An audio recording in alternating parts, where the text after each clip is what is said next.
लोकसभा निवडणुकीच्या पहिल्या टप्प्याचं मतदान सुरू। नागपूरमध्ये पहिल्या 2 तासात 13% मतदान, तर गडचिरोलीमध्ये 8.5% मतदान।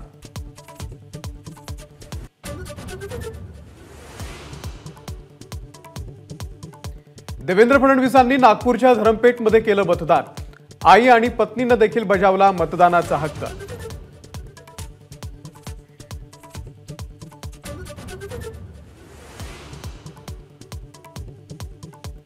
मला विश्वास आहे की निश्चितपणे मतदान चांगलं होईल आणि या निवडणुकीत मी रेकॉर्ड ब्रेक मार्जिननी विजय होईल असा मला विश्वास आहे।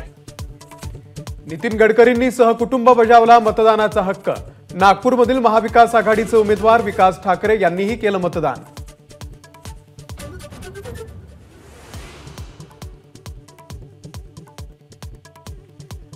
ज्येष्ठ समाजसेवक डॉक्टर प्रकाश आमटे यांचं हिमलकसामध्ये मतदान, तर डॉक्टर विकास आमटे यांनी आनंदवनमध्ये बजावला मतदानाचा हक्क।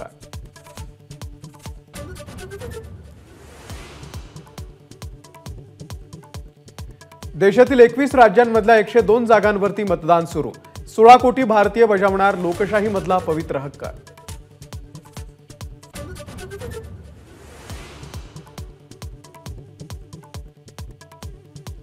चेन्नईमध्ये सुपरस्टार रजनीकांत यांनी केलं मतदान। कमल हासन आणि विजय सेतुपती यांनीही बजावला हक्क।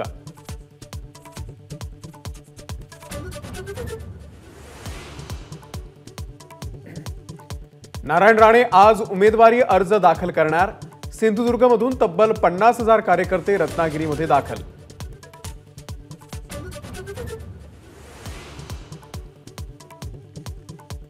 अजित पवारांचे बंधू श्रीनिवास पवार यांनी फोडला सुप्रिया सुळेंच्या प्रचाराचा नारळ। पवार कुटुंबातले अनेक सदस्य उपस्थित।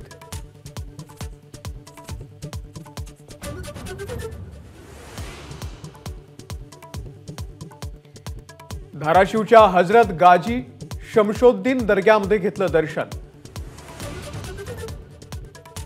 महायुतीचे उमेदवार राणा जगजितसिंह पाटीलही उपस्थित।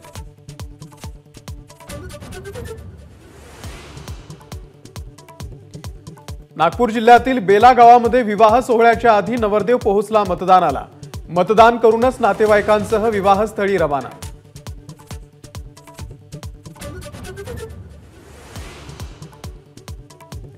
धाराशिवमध्ये काँग्रेसला मोठा धक्का। मधुकरराव चव्हाण यांचे पुत्र सुनील चव्हाण आज भाजपमध्ये प्रवेश करणार।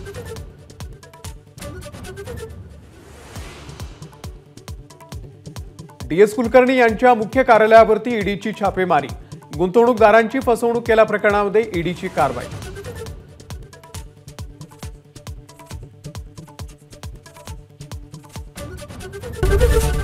एबीपी माझा, उघडा डोळे बघा नीट।